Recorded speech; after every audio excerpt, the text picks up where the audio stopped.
Hello guys, welcome back to my YouTube channel. If you're seeing this face for the first time, my name is Senna and I'm glad to have you here with me today. So today I'm here to do the Lord's work but also to expose myself.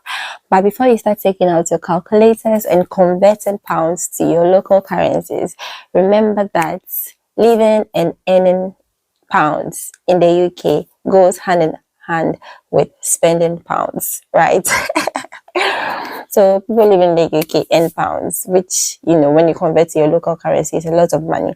But we also spend the money that we earn. And I personally have debts that I'm paying and whatnot. So whatever, earnings that I share with you in today's video is gone. It's gone. So yes, guys, I'm going to be talking about the earning potentials in the UK as an international student and maybe share the highest that I've earned so far. I do have like my pay slip from my previous company here with me. So I'll be sharing with you the highest that I have earned so far working part-time as an international student in the UK. So if you're interested in hearing what I have to say in today's video, then keep on watching.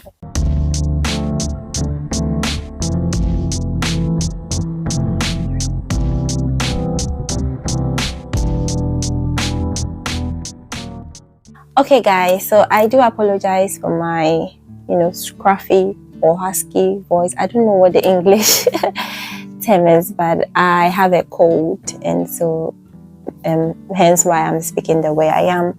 But I hope what I'm saying is clear enough for you to understand. So a couple of weeks ago I shared a video on part-time jobs that you can do as an international student. If you've not seen that video yet, I'll link it somewhere up here or there or in the description box below so you can check it out. So as an international student, you have 20 hours in a week to be able to work.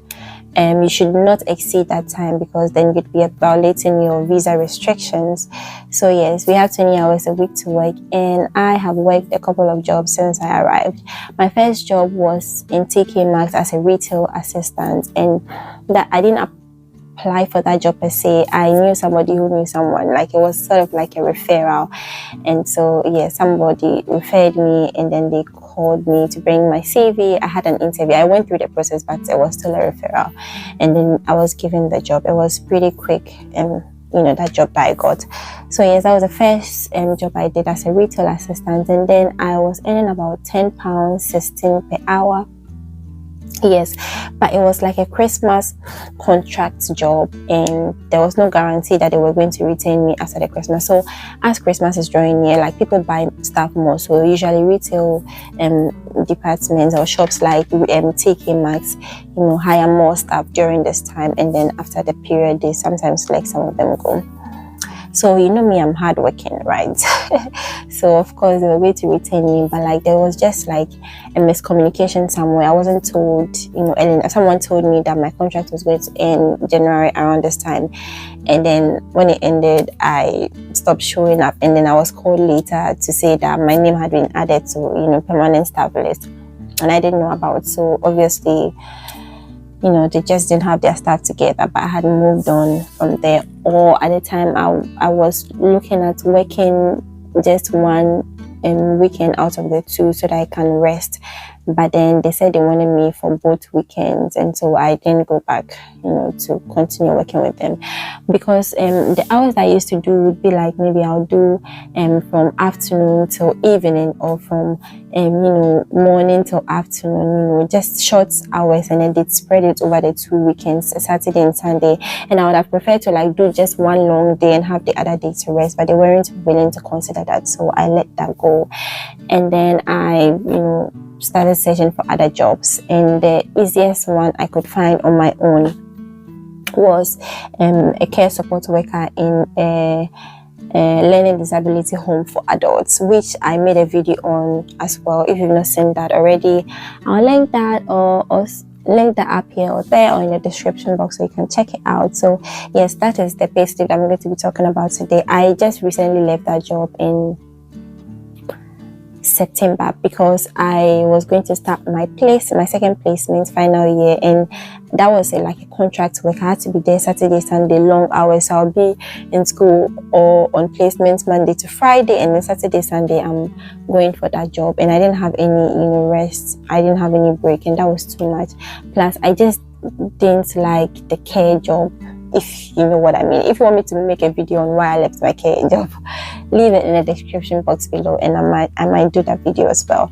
So yes, I left that job in September, and yeah, and I am currently working as a support worker as well, but this time it's more social work related to the course that I'm doing. So I do like supervise mother and babies, like when local authorities are assessing parental responsibility, have concerns, and they need someone to observe that parents are doing what they can for the children, whether they are capable enough. Like I do that observation and write a report, like, which is way better than the care work that I was doing. But this one is ad hoc. Like I don't have a permanent contract. The job comes as and when, and I pick the shifts that I can do, which offers me flexibility, and I love it, and it pays way better than the care job that I was doing. So the care job, I was paid £9.50 per hour, which was less than what I was even earning at TK Maxx, but it was the only thing available at the time, and I took it. So yes, and before the care job, I did work for this company for like 2 weeks, and it was also a support work job. I get sent. I would usually be sent to different, locations on Saturdays and Sundays to work as like a play worker. So for children with learning disabilities as well. And sometimes their parents need respite. So on weekends they'll take them to like play centers, and you have to be there to play with them. Make sure that they are safe. Some of them can be some of them have like very disruptive behaviors. Like it's a very difficult job, even though you think it's just staying and staying with someone, playing with them and whatnot. It was a lot, because these people had like physical disabilities, and sometimes they would put themselves at risk, and you have to be there to restrain them and whatnot. So yes, I did that for just 2 weeks, because the pay was low, but also I didn't like the fact that they were sending me to different locations, and it was like somewhere in January, it was cold. I just couldn't, so I did that for just 2 weeks, and then shortly after I found the care support work job that I did for the next 6 months before leaving in September. So yes, there are better things that you can do as an international student, or there are other opportunities. You can work as a retail assistant, or in shops like Sainsbury's, Tesco, like the supermarkets, and you can work for Amazon. Amazon operatives, I believe they are called. There are so many jobs that you can find. There are websites like Indeed.com, which is very popular for finding part-time jobs, and I believe there's something also called Indeed Flex for finding flexible jobs, but I've never used that before. But you can also try that out. But I would leave other websites as well. But if you do check out that video that I did about part-time jobs that you can do as an international student, you'd find lots of helpful information in that video. So let's move on now to how much the highest that I earned. So this is my pay slip for July 2022. I was on holidays at the time, so even though you can only work for 20 hours per week as an international student, during holidays, when your school is on break, you can work for more hours. You can work like full-time shifts. So that was the period in which I earned a lot of money, because I did a lot of shifts during that time. I earned £9.50 per hour. So the more shifts you do, the more you earn, if that makes sense. But if you're earning more than a certain amount of money, I think it's £1,040, you start paying tax. If you earn below that, you don't pay tax. So yes, just bear that in mind. As you're doing extra shifts, you just be paying more tax. So you better rest and conserve your energy. So during this period, I worked for, how many hours did I even work? I worked for, oh dear, this is so confusing. I think, is it 67 hours or 167 hours? I don't know if you can see. No, I'm so sorry guys, my I'm using my phone to record and it's not the very best. I'm using my front camera today because I just want to sit down and focus. I don't feel well, so I don't want to stress myself. So I think I worked for 167 hours that month, guys. I usually work for like 80 hours per month, but I did work for 167 and the rate was £9.50, like I said, and the total amount of earnings was £1,586.50. That is what I earned. That was my basic pay for that month, but I had deductions. I've earned above a certain limit, so I had to pay tax. My tax for that month was £191. Then they took out £63.46 for pension, which I had tried to opt out of, but the process was too stressful, so I left it. And the national insurance was £101.16. Can you see the amount of money they deducted, guys? Over £300 out of my pay. So that's what I pay. So the total deductions were £355.62. So my net pay ended up being £1,230.88. That's the highest I've earned, guys, in a month in the UK, and that was when I worked so many hours during holidays. So yes, I earned that amount of money, but like I said, it's gone. I've used it to pay for something and it's gone. But yes, so as you can see, that work was paying me a very low amount of money. So if you get something that pays you higher, maybe 10, 11, 12 pounds thereabouts, you should be able to earn like a decent amount of money.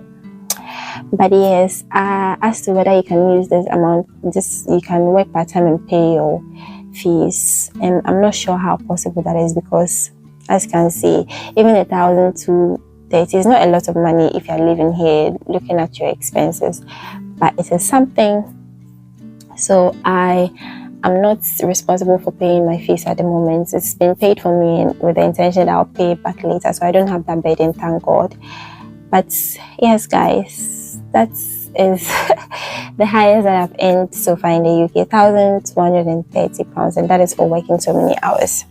So yeah, that was in July of 2022 this year. In August, it dropped a little bit because I decided to work less. I was just tired. It was really stressful. Working in care is really stressful. Working long hours, and it's like you'll be doing something, you'll be very active throughout that period. So yes, if you want to know more on why I left my job, let me know in the description box below and I'll do a video on that. So that is all for today's video. I hope you found value in today's video. If you watched to this point and you're not yet subscribed, kindly consider doing so. Just click on the red subscribe button down below. Help me grow my ministry, guys. I wanted to get to 1,000 subscribers by the end of the year. We are currently at 900. I'm not sure how possible that is, but there's nothing that is impossible for God. But even if it doesn't happen, I am happy with my progress, little progress. I'm not being as consistent as I need to be because I have academic obligations as well, and once I've been able to put that aside, then I can fully commit to YouTube and whatnot. So yes, thank you guys for watching today's video, and I will see you in my next one.